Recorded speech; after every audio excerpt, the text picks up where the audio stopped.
నమస్తే welcome to meta news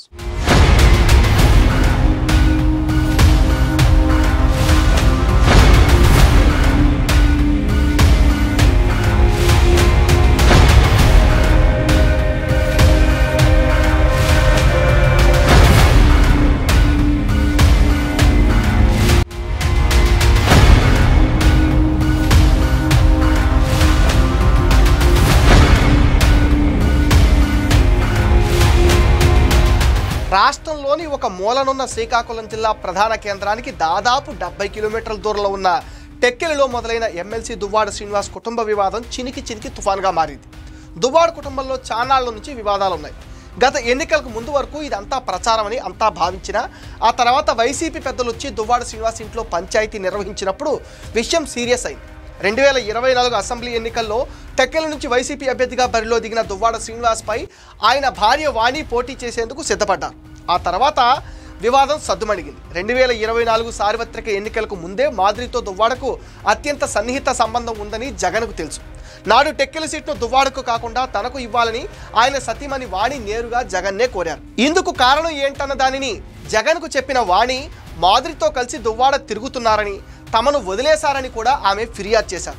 అయితే అది మీ కుటుంబ వ్యవహారమని దానిని మీరే తేల్చుకోవాలంటూ చెప్పి జగన్ నాడు తప్పించుకున్నారు. ఆ తర్వాత దువ్వాడకే టికెట్ ఇచ్చినా ఆయన ఎన్నికల్లో పరాజయం పాలయ్యారు.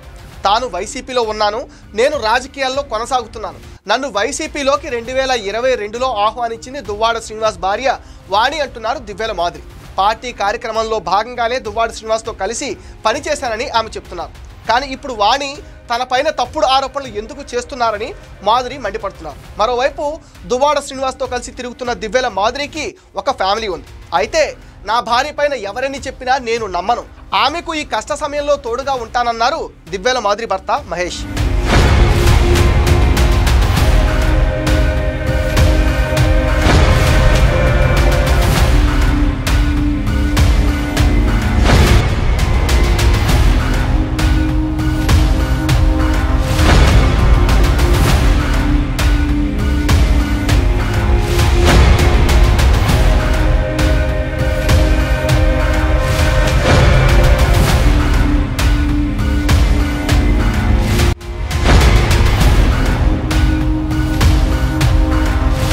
వైసీపీ అధికారంలో ఉన్న 5 ఏళ్లు పవన్ కళ్యాణ్ 3 పెళ్లిళ్ళంటూ వైసీపీ నాయకులు చాలా విమర్శలు చేశారు. ఏ రాజకీయ పార్టీలోనైనా మహిళల విషయాలపైన స్పందించేందుకు ఒక మెకానిజం ఉండాలి. మహిళలను ఇబ్బంది పెట్టే అంశాలపైన చర్చలు తీసుకునేందుకు పార్టీలో ఒక కమిటీ ఉండాలి. మన రాష్ట్రంలో పార్టీలకు అలాంటిదేవి ఉన్నట్టుగా కనిపించడం లేదు. మహిళలపైన విమర్శలు చేసిన వారిపైన తక్షణం చర్యలు తీసుకోవటం ఒక్క టీడీపీకే సాధ్యమైంది. చేబోల్ కిరణ్ విషయంలో టీడీపీ వేగంగా స్పందించింది. అలాంటి స్పందన వైసీపీలో కరువైందనే విమర్శలు చాలా ఉన్నాయి. ఎమ్మెల్సీ దువ్వాడ శ్రీనివాస్ వివాదంలో వైసీపీ నాయకులు తమ అభిప్రాయాలు వ్యక్తం చేయలేదు. అధిష్టానం దువ్వాడ వ్యవహారాన్ని కొంతకాలం లైట్ తీసుకుంది, తర్వాత సీరియస్ యాక్షన్లోకి దిగిందనే చెప్పాలి. ఒక కుటుంబ పంచాయతీ వారి వ్యక్తిగత విషయాలతో రాజకీయాలు చేరి తెలుగునాట సోషల్ మీడియాల్లో ప్రధాన అంశాలుగా మారిపోయాయి. ఎన్నికల తర్వాత కూడా దువ్వాడ ఫ్యామిలీలో మాదిరి వ్యవహారం పైన పెద్ద రచ్చ జరిగింది.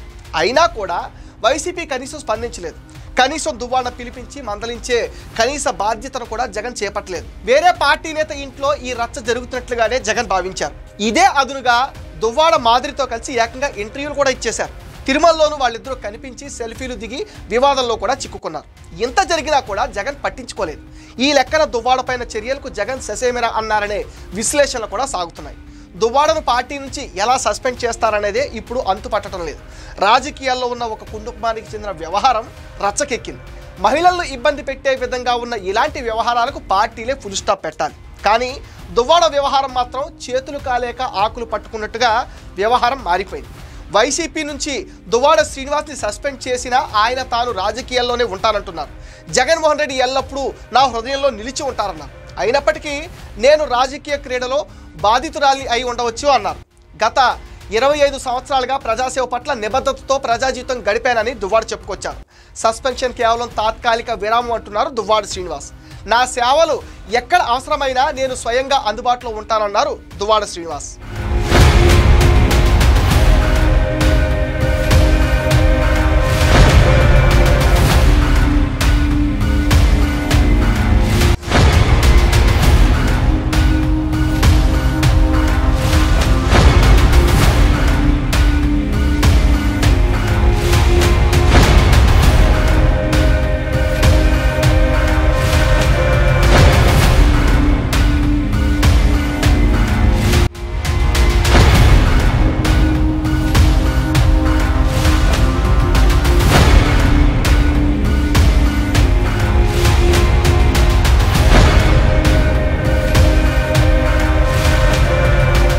శ్రీకాకుళం జిల్లా రాజకీయాలలో సామాజిక సమీకరణాలు మార్చాలని వైసీపీ చేసిన ప్రయోగాలు చాలానే ఉన్నాయి.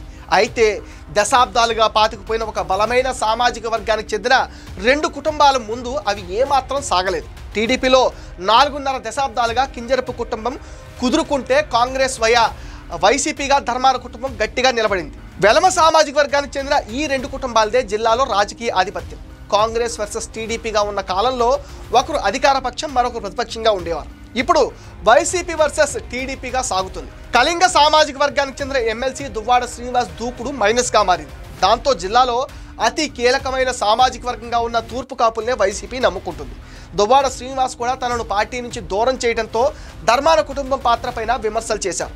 దువ్వాడ విడాకులు ఇచ్చినా ఇవ్వకున్నా రానున్న ఎన్నికల్లో వాణి పోటీ చేస్తుంది. అయితే తాను కూడా బరిలో దిగుతానని ఒక ఇంటర్వ్యూ వేదికగా వచ్చే ఎన్నికల్లో పోటీ చేస్తానని మాదిరి ఫుల్ క్లారిటీ ఇవ్వటం కోసమేరు.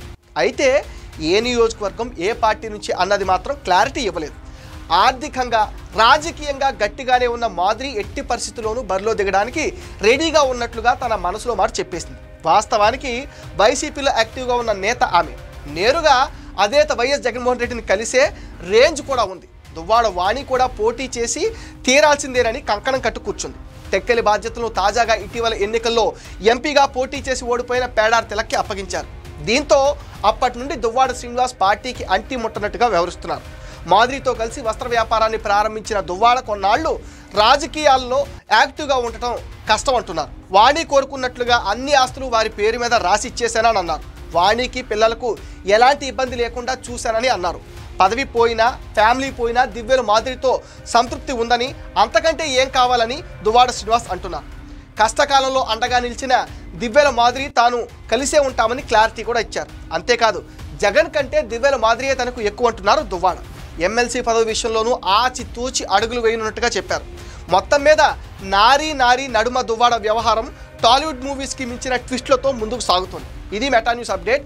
ఈ వీడియో పైన మీ విలువైన ఒపీనియన్ని కామెంట్ సెక్షన్లో పోస్ట్ చేయండి. మీరు ఇచ్చే కామెంట్స్తో మరిన్ని ఇంట్రెస్టింగ్ వీడియోస్ మీకు అందిస్తాం. అండ్ మీరేం చేయాలో మీకు తెలుసుగా.